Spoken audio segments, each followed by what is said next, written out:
When life throws you a curveball, how are you going to handle adversity?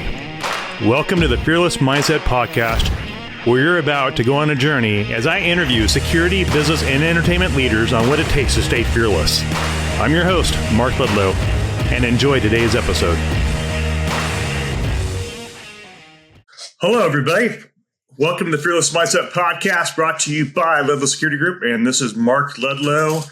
As you guys all know, you know me. But you come in to hear the guests like, we got Francisco with 511 on, so we're going to change it up today. And no, he's not CIA. He's not a Navy SEAL. He's not Special Forces. He's not Jason Bourne. He actually leads a company. So tune in, folks. You're going to enjoy this episode. And he's got a lot of probably great stories to tell us. And we're just going to get to know Francisco today. And sorry, not any hardcore notes about how to be a bodyguard on this episode, but we're going to maybe learn some business acumen on leadership probably and what it takes to lead a company like 511 globally. So this is going to be a fun podcast. It's going to be a little bit different. And a shout out to Chris, who helped me head this up with Francisco's assistant, and shout out to Dean Stout, who introduced me to Chris at the Cloak Protection Conference. So thank you, Chris, for your help and making this all happen with, of course, Francisco's, all his team behind the scenes, executive assistants that made this happen. Because we know Francisco has a busy schedule over there at 511 in Orange County. Francisco, how are you? Great, Mark. Hey, first of all, thank you for having me over. Looking forward to, spending the time here together. Yeah, you got it. You got it. Everybody in the law enforcement military space, and if they do anything with shooting and they do anything in wilderness, they know 511. I mean, I found out about 511 when I was in Orange County doing everybody was wearing 511. This is back in 2008. I'm like, 511. That's kind of a cool concept. And I'm like, they just have weird looking pants, but you can put your bullets in one, and you can put your magazines in the other, and everything, loose gear, and some other side pocket down your pants. And I'm like, and they're baggy and comfortable, and it just made sense. And then when I met with Dean, he said, "Oh yeah, I work with Dean 511 all the time." I'm like, oh, and then Renee, the same thing. Renee Stringer over there at Lion Tactics. So no, they're not paying me to do these plugs for them, folks. They're just friends of mine and in the industry. And it's kind of amazing to see what 511 has become over the years. It's pretty wild to me. And kudos to you for your leadership. Well, Mark, it takes a village. We've been very fortunate that since our inception, which now is our 20 years anniversary, we started innovating around the problem sets that public safety, military personnel, EMT were facing on the field. And what you're talking about, the appearance of the product is highly driven because, function drives form here. So when we're tackle a problem that somebody has on the field, when it comes to how their job, the gear, and the situation kind of come together and interact, and then layer on top of that budgets, right? Money is always a challenge. Easy to care for, comfort, durability, all these things. We started coming out with very unique products that have a very strong point of view. And then we're very fortunate that, people from all walks of life started saying, well, if this is good enough for a person that puts their life on the line to protect others and are always on, and they can carry all their gear, oh my God, this works great for me because I can put all of my things that we all carry nowadays, even, a disc jockey like me, I carry a cell phone, a knife, and other EDC tools that are just, part of your everyday carry.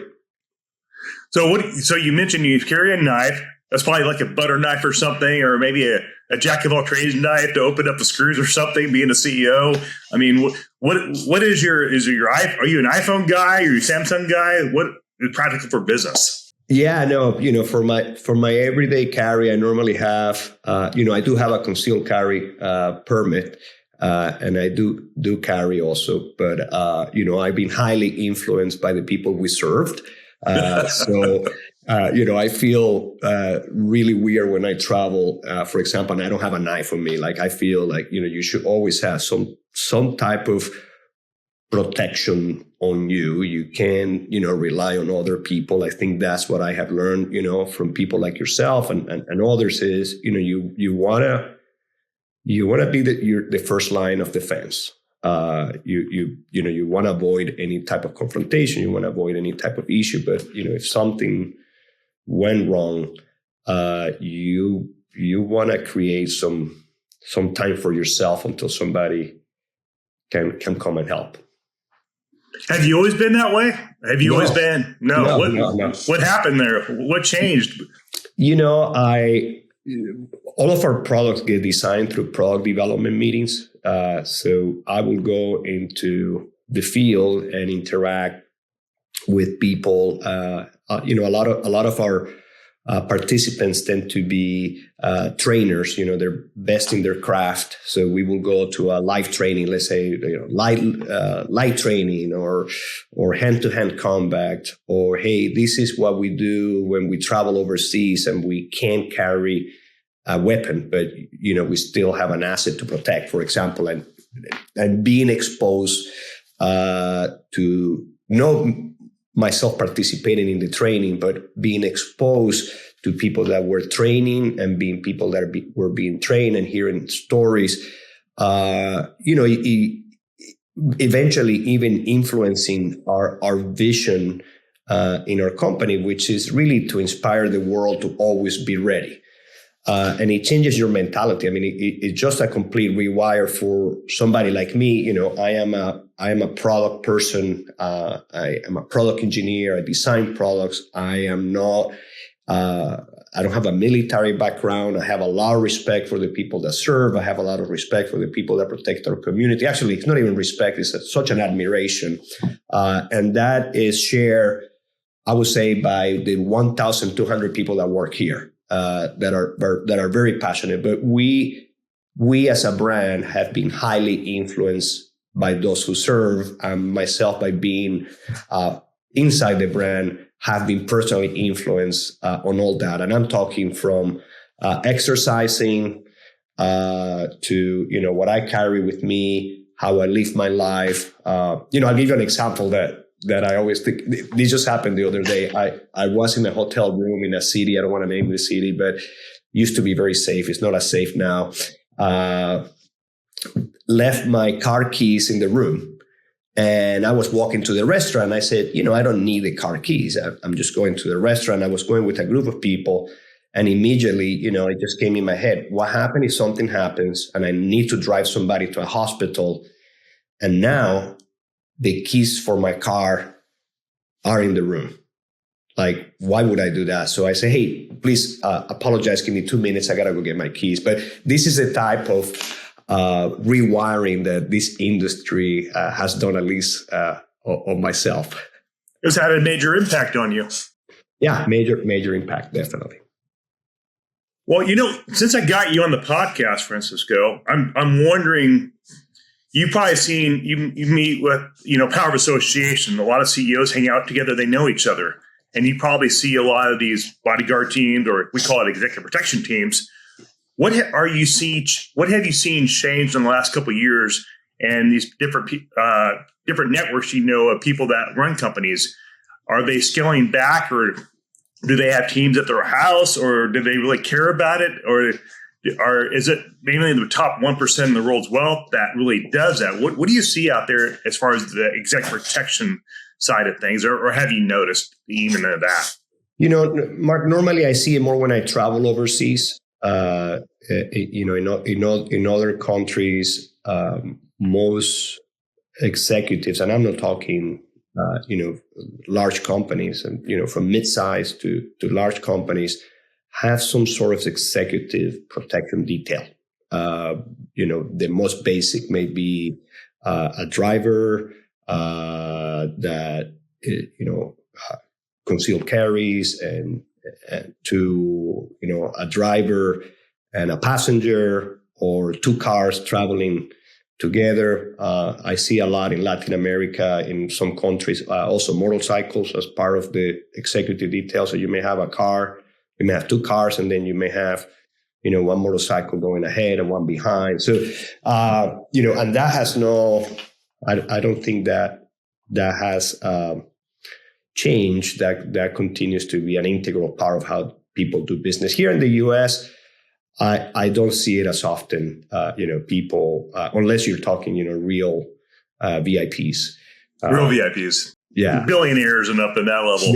Billionaires, but not your average executive. Let's put your average executive, they want to live their life. They want to do their work and go home and shut it off because they're, doing 80 hours a week and they want to go home and chill out. The last thing they're thinking about is an EP team at their house. Yeah, definitely. I have heard of friends, more and more saying that, when they do go out at night with friends, they like, their services now where you can hire, kind of like a black car, for example, but get a little more than just a driver. You have somebody that sure. is there that will keep the group secure, and some people have those type of relationships to secure that type of experience, right. and extra safety. Right. Well, I'm going to do a little deep dive, but the audience probably wants to know, what is a day in life like for you as the CEO of 511? What is a day like? You get up in the morning, or are you doing like jock hill workout at 4:45 in the morning on Instagram and hitting the weights hard like The Rock? What does your day look like? Do you do yoga? Do you do beach walks, or what does that look like? Yeah, no, for me, I enjoy cross training with a purpose. So my favorite fitness activity is ultra marathons. I think they're a lot of fun. You go on the trails and kind of turn it off.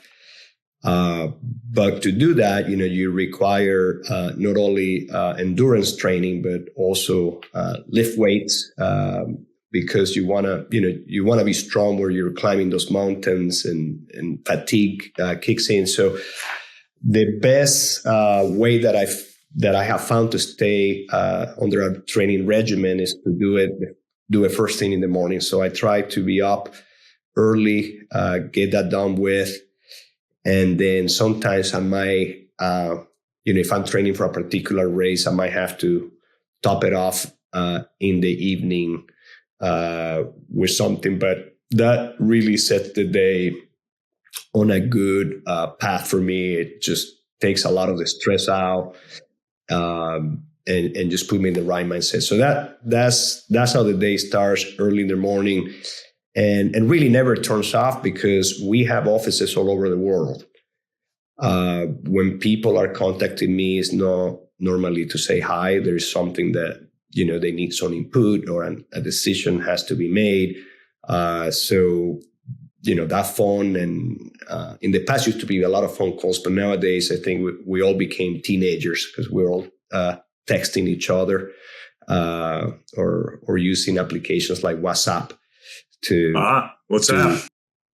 communicate. So yeah, that's pretty much how the day goes. And then during the pandemic, we kind of went into this virtual world. I feel like I spend most of my time in video calls that are, in many cases, have replaced actual trips that I would have taken. Is impressive. Some days I go and I'm able to fit all these meetings that would have taken months to organize. But, you could be in meetings that before, for sure, it would have taken a face-to-face meeting. People feel very comfortable just doing it the way that you and I are right now. Isn't that wild? Just think the pandemic. It pushed so many things to save money, save your time running a company, a multi-million-dollar company, where you can do it from the comfort of your own office space in California, versus getting on that jet, that Delta, United, whatever travel jet you guys use. Now you're understanding cost savings, and you really don't need to spend that much money to do even a podcast, for that matter. And so time is the most expensive thing to any CEO or president of any company. they say the most expensive thing you ever buy in your life is your time back. And me running my own security company too, my podcast, I'm like, I can do this probably from home. Not a big deal. And everybody's used to that because of the pandemic. Yeah, it's so efficient. It's definitely changing the world. World is changing in front of us. So, as a company, for example, 511, we have embraced the work from anywhere for positions that can support that. So what does that mean? Well, that means, we're hiring people all over the country because they don't have to be here anymore. If they're here, it's great, but it really opens the hiring pool, the people that are available for that particular job, to the whole nation. So it is game changing for people to be able to live wherever they want to live and work wherever they want to work. Do you find you're getting a lot of productivity out of those type of team players with 511, or are you hearing that's been a productive move by many other organizations? I think the one fortune that we have is we have always been very careful when it comes to hiring people because we've been a growing company. So first of all, to this day, there are three things that we always lack is time, money, and people. We also conservative when we hire. We don't like to overhire. One, it creates expenses, but if the economy takes a downturn, you don't want to be in the position that now you're laying off hundreds of people because, you overhire. But because of that, we have always gone out of our way to find people that are proactive. They don't need to be micromanaged. These are self-starters. They're people that are really good collaborating cross-functionally. So you could be the best on your craft. You could be number one. And then there's a number three that it may not be as good as you are at your craft, but she or he is better at collaborating with the other team members. We'll take the number three any day. Because, it is our belief that business is a team sport. So, if I use my running experience, it would be like running a team race and the clock doesn't stop ticking until the last person crosses the finish line. So you start thinking like, it doesn't do you any good to say, hey, my finance person is the number one in the world, but my product person is number 4. Well, then you're number 4. Then you're number 4, exactly. You're not number 1. So back to your original question, I think for the work from anywhere, you need to have people that are proactive, that are self-starters. If they are not the type of people that you have to be micromanaging, and they're intellectually curious, so they want to know how does my work interact with the work downstream and upstream. And they're good social creatures, so they're connecting within the company. I have people here that have better relationships with the people around them, and they don't even work in the office. They're just so good naturally at doing that job. So it's not for everybody. It's not, right? Totally. I see it, and the people that are really good at it, I always tell our team members, hey, learn from fill in the blank. She or he, they're good. There's a craft about, being good at working remotely. There is, yeah. I mean, I work 90% of my stuff. I say, hey, most of my stuff is in California, but most I can do stuff administrative wise up in Oregon. And my podcast studio's here. I can work my Ledlow security group company here if I need to. And then all these other businesses, hey, laptop works, Wi-Fi works. And it's pretty amazing. But like you say, people have to have that drive to work independently and have that self-motivation to get the mission and be able to execute. Execution's huge. And Mark, since you mentioned that, do you have a specific routine? Is there some insights on what it makes it stick? Again, it doesn't work for everybody. So how have you made it work? Mindset has been everything for me. Like your routine, usually the first thing I do 4 days a week, first thing I do, I get on the road. I put my beanie on if it's 30 degrees outside in Southern Oregon. Sometimes I'll do my Instagram little talks as I go, and I'm freezing to death because it's so cold. You can see the air evaporating in ice when I'm breathing. And I just got, like you, I need to clear my head for at least 30 minutes, get the endorphins going first thing in the morning. And I've learned not even to look at my email. I try not to look at my email until I get back in the house. Because otherwise, as you know, 24/7 operation with 511, security is often the same thing. And so you have to be able to turn it off. And like you doing your marathon training, me doing my walking, and since the pandemic, I haven't been back in the gym to work out. And, I hear it from Frank Mir, my buddy over at he's UFC, two-time world heavyweight champion of the UFC. Dude, you got to get back in the gym. You're getting soft. I'm like, yeah, I know. Yeah, I got to get back in the gym. In fact, I went to the gym because my legs were so sore the other day, and I just soaked in the hot tub. And then I looked at the weights. I'm like, I'm intimidated to look at those weights. They scare me now. I used to lift 5 times a week, bench pressing 325, all that stuff. Gee. But now I'm in my early 50s. I'm like, okay, I think walking's good. But I look at that weight room like, I want to go high because I'm embarrassed. I'm like, I want to run the other direction. And I think it's all a mindset. And Frank's, he's working out every day. He's getting ready for his next fight, but he's always challenging me. And I think for me, it's power of association. It's getting to know men like yourself that are leaders in the organization.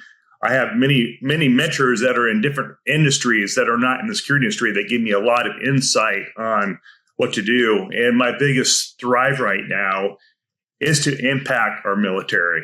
It's to give that inspiration and hope to our military and former law enforcement officers who want to work in the private sector of security.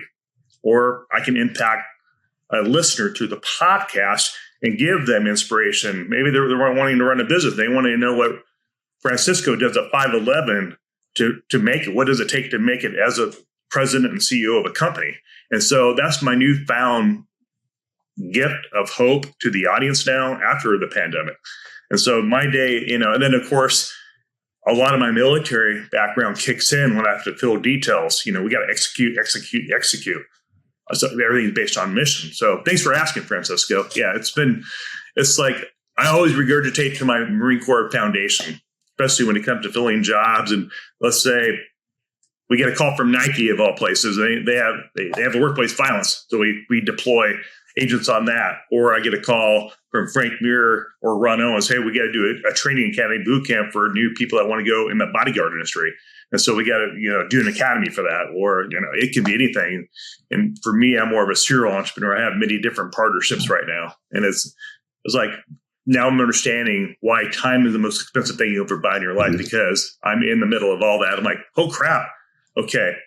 Is this trip worth my time? Like you said, you get more done now on calls like this, dude, you can meet with people across the world and not have to spend a dime on a flight. Well, I mean, it's interesting that you mentioned, your military background and police background. We've been very fortunate, of course, to be part of the community. And I tell you, every time we hire somebody, either retiring from law enforcement or retiring from the military, it's always a great experience because people are coming here with a very strong foundation. When I was talking about the ability to work cross-functionally, trust me, if you're in the military, you're in the police, you know how to collaborate and working in a team environment because your life and the life of others have depended on that. Right. So it's always helpful to have a strong foundation, whether you're going into executive protection, or you decide to come, into the private sector and join a company like 511. Yeah, exactly. And what I realized too, people think, "Oh, you're running a company." No, I might own my company, but I'm a team player with my other teammates. I have a director of operations, I have a chief operating officer, but we're teammates. Right. And then when job calls come in, Mark Ledlow might have to answer the phone on Sunday at 5 o'clock to find out what's going on, or 1 a.m. I have to be a team player, and there is no titles in running a team. Like you said, that last person that crossed that finish line, if the finance guy or if it's the controller, doesn't matter. it just how you finish that finish line. And I look at business the same way. There's no titles. I look at my people that work for me. We're all teammates. Mark Ledlow is no better than anybody else. Mark Ledlow may have to watch the WhatsApp thread to watch an operation over the Midwest. That's how it goes. Right. I think Instagram may give the young people a false sense of reality of what success looks like. They see the Bentley, they see all this, and they see the cash and all that, and the yachts. Like, that's not success. It's empowering your people. Yeah, for sure. And especially what it takes to build a business. When you're building a business, you have to make a lot of sacrifices. I remember in the early stars of 511, my co-founder and I, although he was a very wealthy individual, everywhere we traveled, we share hotel rooms because his point of view was like, hey, I might have money, but 511 doesn't. This is a startup company, and 511 is paying for it. So watching your expenses, being careful with time, like you're saying that, like to this day, I don't feel in this company for anybody here, there should be a job that is too small or too big. I don't care what your title is. If you are the person that has to face that challenge and you're the one there, that job, you got to go after it, whether it's taking care of a customer issue or another issue. So you got to step up. And if you're walking down the hall and, there's stuff on the ground, clean it up. There shouldn't be this notion that, that's not my job or the job is too small or too big. Wow, that's well said.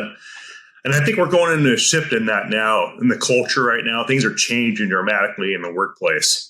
And I think when people get laid off, there's got to be more ownership out there. And that was going to be my next question. Going to be in one of my questions with you, Francisco, was I wrote it down.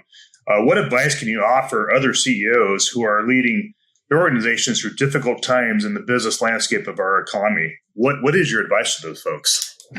Yeah, I mean, I think, my advice before you get into that situation, you got to be expecting that situation that would happen. So you want to surround yourself with people that you feel, if things got tough, do we have each other's back?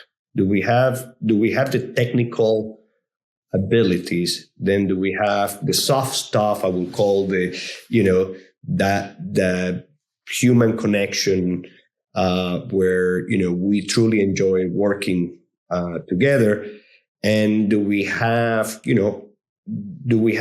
a safe place where we can have open conversations? Because the worst thing that you want to do is be fake and be nice to each other on the surface, right? It is better, Mark, if you and I work together to bring it up where things between you and I may not be working. It might be my communication style. I'm a creative guy, so I go all over the place. And let's say that you were a linear thinker and you and I were working together. Well, I'm going to have to adjust my communication style when I'm working with you, and you're going to have to adjust your communication style when you're working with me. Otherwise, we're going to drive each other crazy. So, so back again, I will make sure as a CEO that you're surrounding yourself. And, if you have a small company and you're the only employee, well, make sure that the partners that you're working with on the outside and the people that you're serving are the type of people that you trust, that when things get tough, you could work through. So once you're in the middle of it, I think it's even more important, like we are right now, as people are working through and trying to figure out, okay, what is going to happen to the economy? Are we going to have a recession? Not have a recession? That you are working with people that communicate well, that are not wasting time on politics or, egos. And, you check that out the door, and then make sure that you have a clear mission. What is your company all about? And then a clear vision which says, where are you heading? What's your long-term objective? and what's your greater purpose? For us, we see our greater purpose serving those who serve and consumers from all walks of life. And our vision is to become a global brand that inspires the world to always be ready. So when things get tough and in the middle of the storm, you look at, if you have to make a decision, does that align to that? Does that align to our values or not? And it just helps.